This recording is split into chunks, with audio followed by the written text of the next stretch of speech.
এই রকম ফোলা ফোলা রসে ভরা মালপোয়া, পাতলা নরম তুলতুলে, দেখুন একেবারে পাতলা নরম তুলতুলে মালপোয়া। একবার খেলে বুঝতে পারবেন কতটা সুন্দর।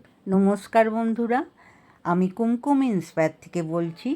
আজকে আপনাদের সাথে শেয়ার করছি খুব সহজে তৈরি করে নিতে পারবেন মালপোয়া রেসিপি। জন্মাষ্টমী এসে গেল, জন্মাষ্টমীটা আপনারা ঘরেতে তৈরি করে নিতে পারবেন। ঘরে থাকা জিনিস দিয়ে আপনারা এই নরম তুলতুলে রসালো মালপোয়া বাড়িতেই তৈরি করে নিতে পারেন, কিনে আনার কোনো দরকার নেই। এই মালপোয়া রেসিপি আমার চ্যানেলে আরও দুটো দেওয়া আছে, আপনারা দেখে নিতে পারেন খুব সহজ করেই। মালপোয়া তৈরি করার জন্য আমি এখানে 1 কাপ সুজি নিলাম, আর নিয়ে নিচ্ছি 1 কাপ, ওই কাপেরই মাপ করে ময়দা। আমি এখানে মালপোয়া তৈরি করার জন্য 1 কাপ সুজি আর 1 কাপ ময়দা নিয়ে ভালো করে মিশিয়ে নিলাম। বড় চায়ের চামচে 3 চামচ চিনি নিয়ে নিলাম। আমি যেহেতু মালপোয়াটা রসে দেবো তাই 3 চামচ নিলাম। আপনারা শুকনো করলে 1 কাপেতে 1 কাপ চিনি নেবেন। আর দিয়ে দিলাম 1/2 চামচ লবণ। চিনি আর লবণ দিয়ে সুজিটা আমি আরও একবার মিশিয়ে নিলাম, নিয়ে 1 কাপ দুধ নিয়েছি ব্যাটারটা গুলে নেবার জন্য। 1 কাপ দুধ নিয়ে আমি ব্যাটারটা ভালো করে নাড়াচাড়া করে গুলে নিলাম, কিন্তু ব্যাটারটা এখনও শক্ত আছে, তাই আমি এখানে আরও 1 কাপ দুধ নেব। আরও 1 কাপ দুধ নিয়ে নিয়েছি। আমি এই দুধটা একটু একটু করে দিয়ে মিশিয়ে নেব, কেননা একেবারে দুধ দিয়ে দিলে পাতলা হয়ে যেতে পারে, তাই অল্প করে দুধ দিয়ে দিয়ে মিশিয়ে নিতে হবে। আরও একবার ব্যাটারটা গুলে নিলাম, কিন্তু এখনও হয়নি, আর একটু দুধ নিতে লাগবে, তাই আমি আরও একটু দুধ নিয়ে নিলাম।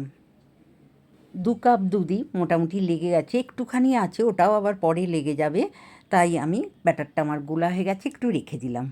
মালপোয়াতে মৌরি দিলে মালপোয়া খেতে খুব ভালো লাগে। আপনারা কাঁচা মৌরিও দিতে পারেন, বা একটু হালকা করে নেড়ে নিলে এটা গুঁড়ো করতে সুবিধা হবে, তাই আমি একটু নেড়ে নিলাম।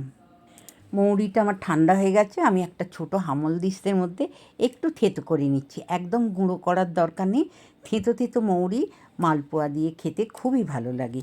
আমি গুঁড়ো করে নিলাম। ব্যাটারটা আগেই গুলে রেখেছিলাম। 1 চামচ ঘি নিলাম, যেহেতু ঠাকুরের ভোগ, এছাড়া খেতেও খুব ভালো লাগবে।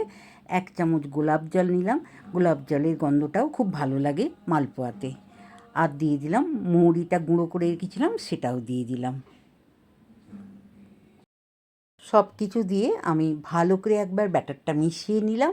আর এখানে গোলাপ জলটা দেখবেন দোকান থেকে কিনে আনা মালপোয়ায় একটা সুন্দর গোলাপ জলের গন্ধ ছাড়ে, তাই আমি এই গোলাপ জলটা এই মালপোয়াতে ব্যবহার করলাম।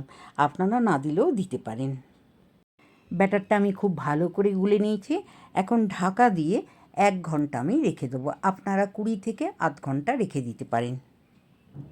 চিনির রসটা করার জন্য এখানে আমি 1.5 কাপ জল নিয়ে নিলাম, ওই কাপেরই মাপ করে, আর নিয়ে নিলাম 1.5 কাপ চিনি। সমান সমানই নিতে হবে, আপনি 1 কাপ নিলে 1 কাপ জল নেবেন।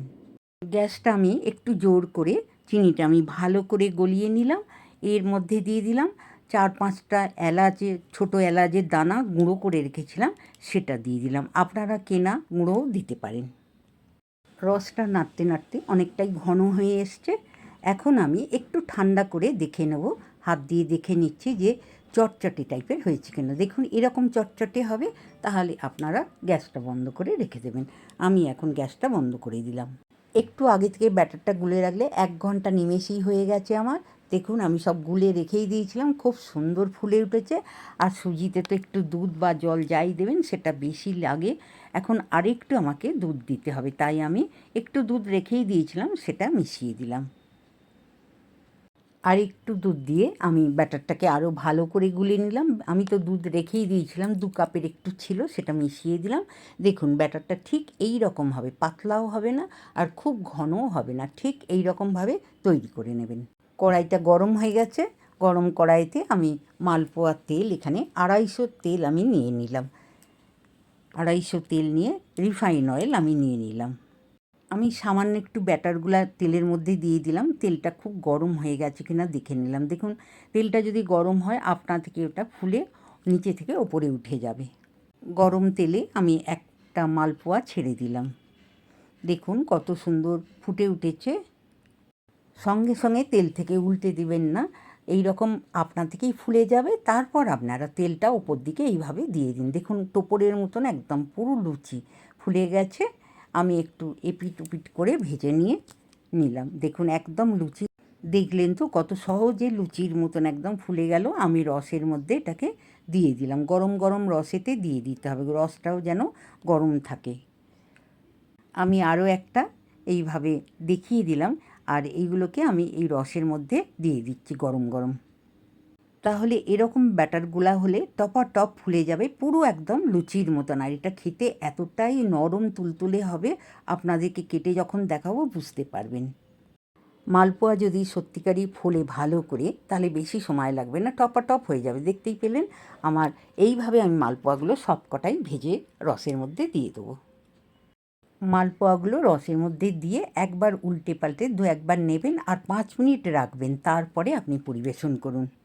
মালপোয়াগুলো আমি 5 মিনিটের মতন রসের মধ্যে রেখে দিয়েছিলাম। এখন আমি রস থেকে তুলে নিচ্ছি। দেখুন কত সুন্দর ফোলা ফোলা একদম নরম তুলতুলে মালপোয়া তৈরি হয়ে গেছে। আমি আপনাদেরকে একটা মালপোয়া 5 মিনিট পর তুলে দেখিয়ে দিচ্ছি। দেখুন কতটা পাতলা হয়েছে, যেহেতু ফুলেছে মালপোয়াগুলো। এই মালপোয়া একবার খেয়ে দেখবেন, সুন্দর মিষ্টি মিষ্টি রসে ভরা মালপোয়া, অপূর্ব সুন্দর খেতে। দেখলেন তো মালপোয়াগুলো কত ফোলা ফোলা আর একদম সুন্দর পাতলা মালপোয়া হয়েছে, মুখে দিলেই মিলিয়ে যাবে। আর খেতে খুবই সুন্দর, যারা যারা খেয়েছে সকলেই বলেছে খুবই সুন্দর এই মালপোয়াটা হয়েছে। মালপোয়া রেসিপিটা যদি ভালো লাগে অবশ্যই একটা কমেন্ট করে জানাবেন, লাইক করবেন আর বন্ধুদের মধ্যে শেয়ার করবেন। আমার চ্যানেলে নতুন বন্ধু হলে চ্যানেলটি সাবস্ক্রাইব করে আমার পাশে থাকবেন। নতুন নতুন ভিডিও আপলোড হলে আপনাদের কাছে পৌঁছে যাবে। ভালো থাকবেন। নমস্কার।